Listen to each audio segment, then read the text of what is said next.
Okay, so let's get straight back into it. I think this is part 7. Now, what we did at the end of the last video is we'd set the walking speed of the enemy. So let's just open up the animations folder of the enemy and open up the blend space. And we set his speed to be, what did we set his speed to be? We've got it open here. Go to his character movement. Set his max walk speed to be 400. So if we go to the blend space and we go to where 400 would be here, and let's actually just put his, oh sorry, I moved the wrong one then. I meant to move this, but that is what we want to do. We want to grab this frame and move it onto 400. If you don't have enough grid divisions to do that, just change the grid divisions here to 6. Okay, so now I know he's exactly walking at 400, and if I turn the speed up to 600, he'll be running. So let's go and look at what we're going to be doing with that and how we're going to play around with that. So variables, we want one for walk and one for run. So event begin play. So we want to set this up properly. So we do an event begin play. So when the game starts, or when he is first loaded in, we want to get the character movement, set max walk speed to be 400, and then we plug that into there. So at the beginning of the game, whenever he's loaded in, he will set his walk speed, and that also wants to set walk to be true.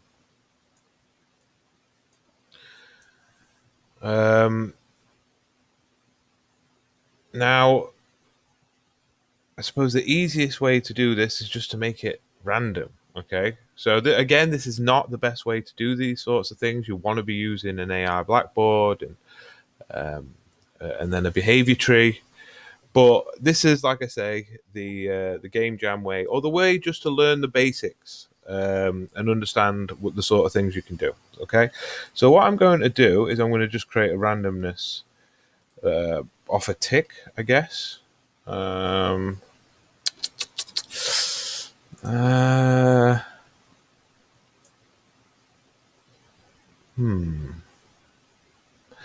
be best. All right, I'll try this. So I'm going to add a custom event,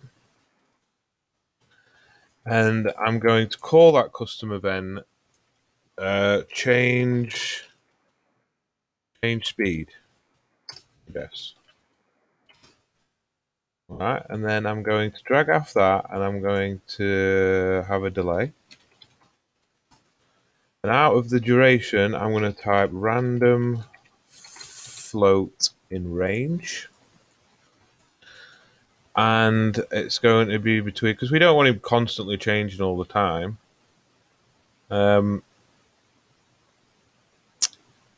We will say, I don't know, for testing, we'll do 5 and 10.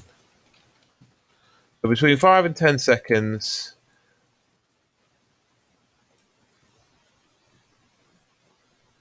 Oh, in fact, I think we could just do we could put a flip-flop here. So what a flip-flop does is that it just changes between two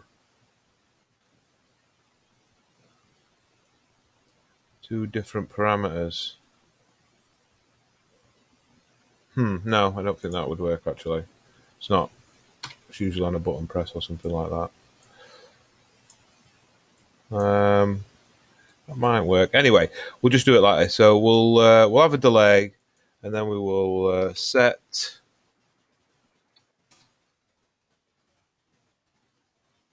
In fact, I'm going to try it a different way.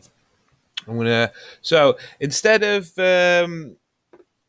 we should be able to just Control CV and then set this to a random. So we want to Control CV, set this between. So he always wants to be traveling at a certain speed. So he always wants to be traveling, say, 300, but he can go all the way up to 600.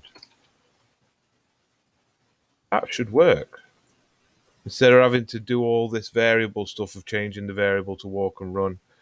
Target This needs a target. Oh, of course it does, and it wants to go into this character movement.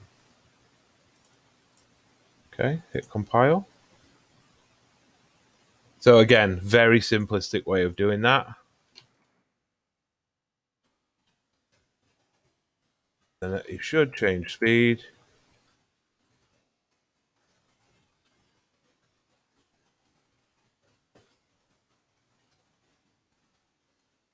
And okay, so just to get that, to make sure that's working and testing that, let's drag out of there and print that string so we can see what it's changing to.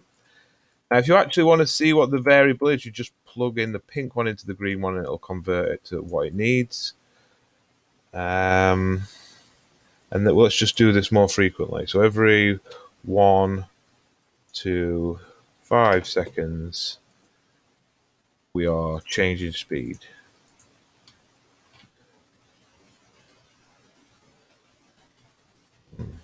Stop printing the string for the speed for some reason. Never seems to get into his running state.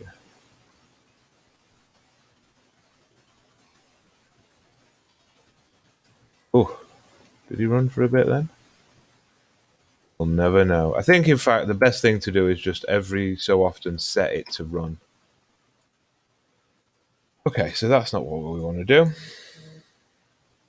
So delete that.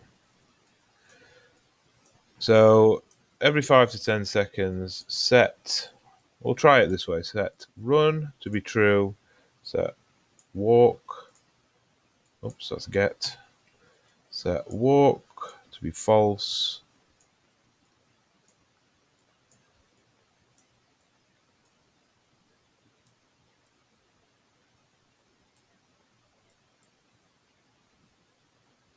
oh, I know why this wasn't working, because we hadn't called the event anywhere.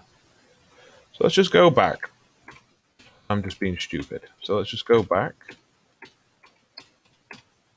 Control Z. Okay. So this is just a custom event. Right now, we haven't told it to do anything. Okay, we haven't told it to play the custom event at any point. So what we need to do is event begin play. We will get rid of this. No. Event begin play, we can do that. And then I think we'll just drag out and change speed.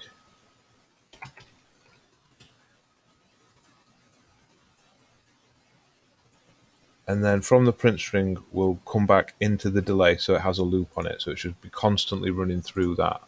So let's have a look.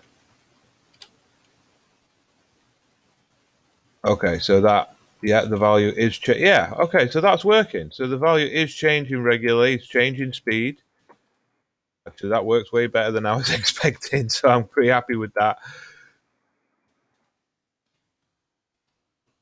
It gives the feeling that he's changing speed and stuff. And okay, I'm happy with that. Now, again, it's not the best AI method for sure, but that'll work for now. So let's just go through that.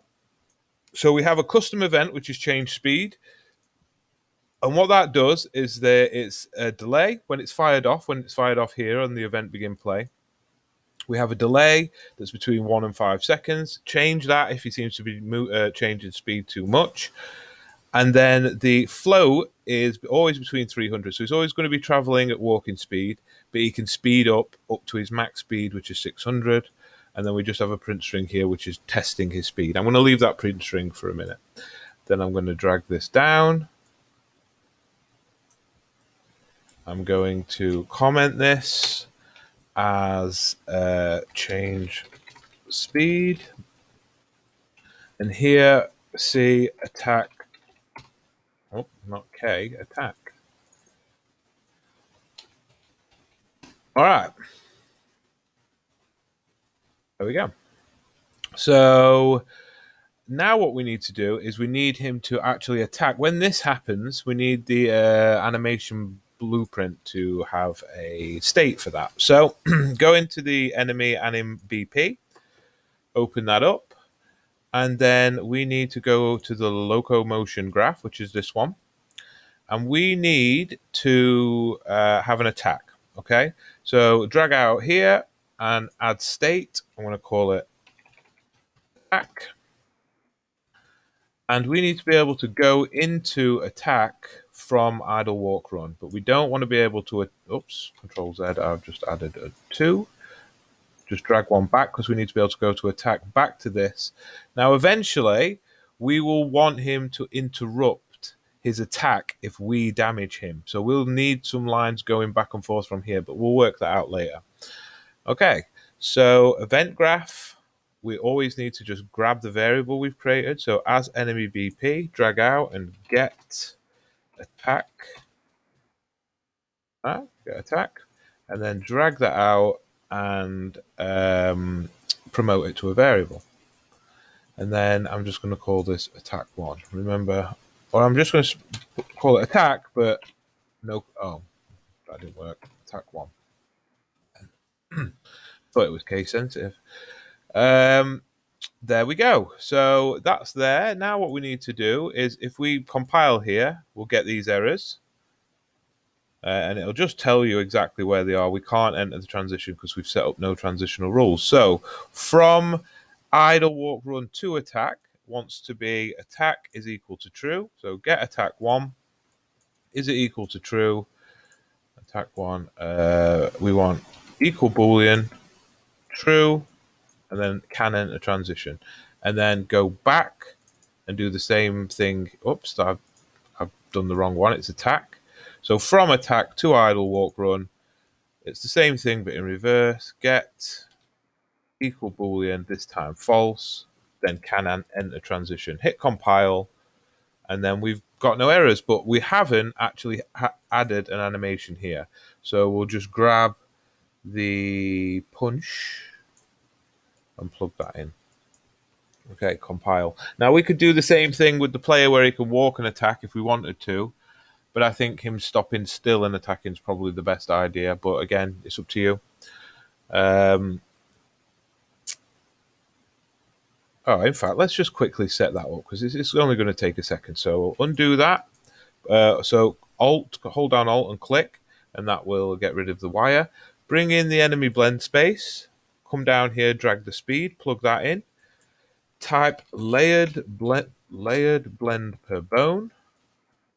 Plug that one into the second one. The base pose is always, the locomotion, the thing that's driving the animation. Click on here. Click on this little arrow. Click on this little plus. Click on this little arrow. Oh, click. All right. Now we need to check the I think it's called spine, but it's always worth going to check the bone name. So go to your enemy folder, to the mesh, to the skeleton. Click on his. See, that's why we check, because in this one it's called hips. Now we do have a no, it's called spine. So we're going to go for spine. Capital S, just spelled properly. So SPINE, and we're going to go for mesh rotation, and I'm going to do the blend depth as 3. Compile. Now again, we can come down to the preview, set that to be 300. So he's walking, and then hit attack 1. Yes, because we haven't plugged that into the result. Compile again. Let's try again. 300. And then hit attack. And then he'll blend. Oh, but look at that attack. That's awful. Oh, it's not too bad. If I change that depth to 0, what happens there? Compile. Do it to 400. That's taking damage. We'll give it a go. Okay, so that's how that works. But of course, if you want him to stand still while he attacks and just do the attack, you can just plug that in and then disable the movement when the variable is active. So let's go back to his attack. So we need to, at some point, set this attacking to not be true, right? So there's a couple of ways we could do that. We could just after a while, so once he's in there, we could delay for the length of the animation and then stop it. Just have him stop attacking. It's probably the best way to do it, but I want to show you a different way. So we have this attack collision. We started on the begin overlap, but we could just use an end overlap. So when he's stopped overlapping with the thing, with the cylinder sphere, we can just copy this.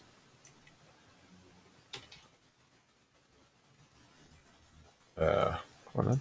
Control CV.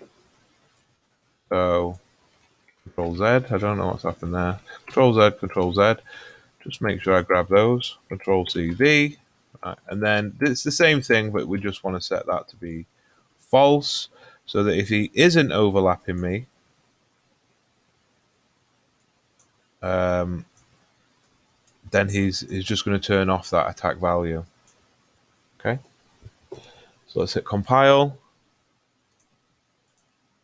So he sees me, moving towards me. He's going to change his. Oh, he's really going slow now. Now we might want to make sure he's always moving 400, so there's always a bit of pace to his movement. Anyway, he comes in my. He's attacking. Right.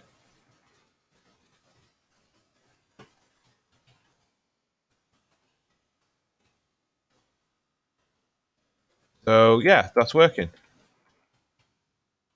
He gets within my thing and he tries to attack. If I get out, he's not attacking anymore.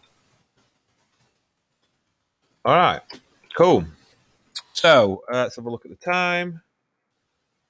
Okay, that's it for this one. I'll catch you in the next one.